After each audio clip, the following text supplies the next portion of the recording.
everything Naaman had done to her. Because Naaman is responsible for her pain and loss. And yet, how does this young girl respond to her arch nemesis? She offers him hope and a cure. Why am I mentioning this in the sermon of success or empty promises of success? Do you know why I'm telling you this?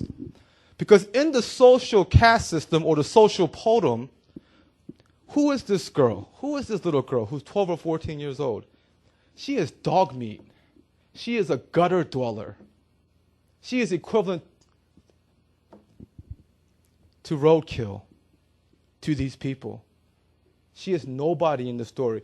And you and I know that the people who are lowest, the dark people, brown people to be exact, when they have an opportunity to exploit the white man or exploit the man, they do it because they're tired of the oppression and they're tired of the torturous ways. This little girl, even though she was owned by Naaman, right? Even though Naaman owned her, possessed her like a toy, like a car, all of a sudden, irony struck. And now, she held Naaman's life in her hands.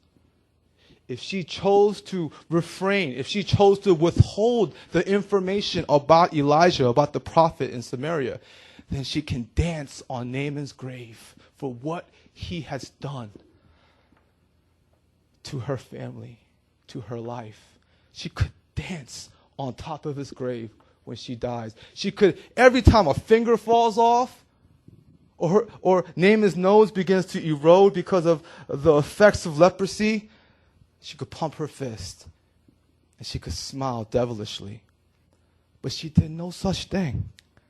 See, many of us, we envy one another. Jealous one's envy because that person isn't as smart as me, that person isn't as good as me, and that person has more success than me. What the heck? Life's unfair. And see, when you are at the bottom of the valley and not at the mountaintop of success, it leads to great depression. It leads to cynicism and bitterness. We instantly look around for people to blame for our failures and misery. Don't we do that? We might even indulge in fantasies of revenge. Come on, people, don't front here today. When you see somebody fall from grace, when you see somebody that don't deserve that success fall from their pedestal, kind of get happy. Because that was our hope. See, this is what happens when success is our God. This is what happens when success is our idol. All we can do is hope for their demise. Do you see? But the little slave girl did not fall into that trap. Naaman abused her, and now she could abuse him, but she did not.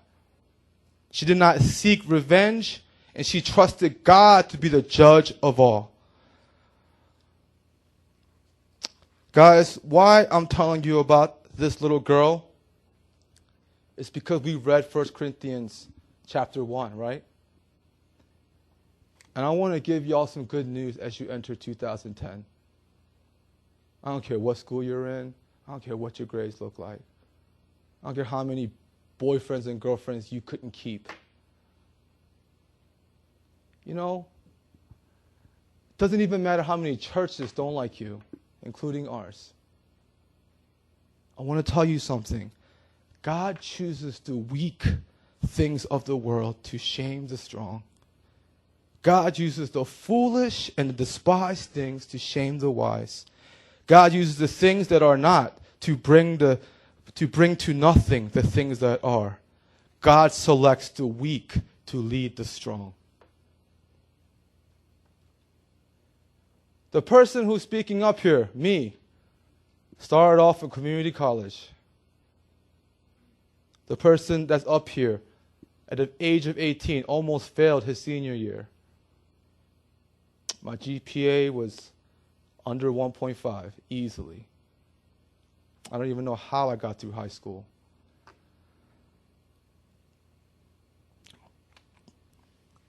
And yet, I'm telling you, the greatest message of all time. It comes from a city rat, a gutter dweller, bottom of the totem pole person like me. You notice that when Naaman heard the good news that all he had to do was just wash, he didn't receive this news from Rome. He didn't receive this news from a palace. He got this news from a jail cell. He got this news where nobody else wanted to go. Jesus' salvation was accomplished not through strength and guile, but through surrender, service, sacrifice, and death. I want to give you guys hope as you enter 2010, that you don't have to be better than everyone else.